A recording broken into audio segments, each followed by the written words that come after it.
Hello friends, welcome back to my channel. ಇವತ್ತು ನಾವು ಗುಡ್ಡೆಗೆ ಹೊರಟ್ವಿ, ಯಾಕಂದ್ರೆ ನಾಳೆ ತುಳುನಾಡಿನ ತುಂಬಾ ಸ್ಪೆಷಲ್ ದಿನ, ಅದು ಆಟಿ ಅಮಾವಾಸ್ಯೆ.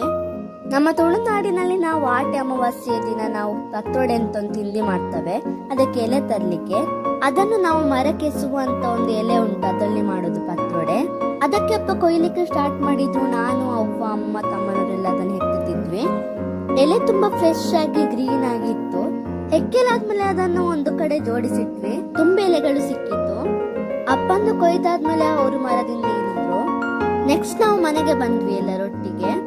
ನೆಕ್ಸ್ಟ್ ನಾವು ಮನೆಗೆ ಬಂದ ಮೇಲೆ ಅವ್ವ ಎಲ್ಲ ಎಲೆಗಳನ್ನು ಪತ್ರೊಡೆ ಮಾಡ್ಲಿಕ್ಕೆ ಕ್ಲೀನ್ ಮಾಡಿಟ್ರು. ಮರುದಿನ ಅಂದ್ರೆ ಆಟಿ ಅಮಾವಾಸ್ಯೆ ದಿನ ನಾನು ಮತ್ತೆ ಅವ್ವ ಬೆಳಿಗ್ಗೆ ಬೇಗ ಎದ್ದು ಹಾಳೆ ಮರದ ಕೆತ್ತೆಯನ್ನು ಕೊಯ್ಲಿಕ್ಕೆ ಹೋದ್ವಿ. ಅದೊಂದು ಮರ, ಅದಕ್ಕೆ ನಾವು ಕಲ್ಲಲ್ಲೇ ಗುದ್ದಿ ತೆಗಿಬೇಕು. ಕಬ್ಬಿಣವನ್ನು ಯಾವುದನ್ನು ಮುಟ್ಟಿಸಬಾರ್ದು. ಅದಕ್ಕೆ ಎತ್ತೆಲ್ಲ ತೆಗ್ದಾದ್ಮೇಲೆ ಅದನ್ನು ಮನೆಗೆ ತಂದು ಅವ್ವ ಅದನ್ನು ಚಂದ ಕಷಾಯ ಮಾಡಿದ್ರು ಜಜ್ಜಿ. ಆ ಮರದ ಕಷಾಯ ಮಾತ್ರ ತುಂಬಾ ಕಹಿ ಇರ್ತದೆ. ಅಷ್ಟಾಗುವಾಗ ಜೋರು ಮಳೆ ಬರ್ಲಿಕ್ಕೆ ಸ್ಟಾರ್ಟ್ ಆಯ್ತು. ಅದಕ್ಕೆ ನಾವು ಕಷಾಯವನ್ನೆಲ್ಲ ತೆಗ್ದಿಟ್ಟು ನಾವು ನಮ್ಮ ಕಣಿಗೆ ದಾನ ಬಿಡ್ಲಿಕ್ಕೆ ಅಂತ ಹೊರಟ್ವಿ. ನಾನೆಲ್ಲ ಬಿಟ್ಟಾದ್ಮೇಲೆ ನಾವು ಮನೆಗೆ ಬಂದು ಕಷಾಯಕ್ಕೆ ನಾವು ಬಿಸಿಯಾದ ಕಲ್ಲನ್ನು ಹಾಕಿದ್ವಿ. ಅದನ್ನು ಬಿಸಿಯಲ್ಲಿ ಇಟ್ಟದು.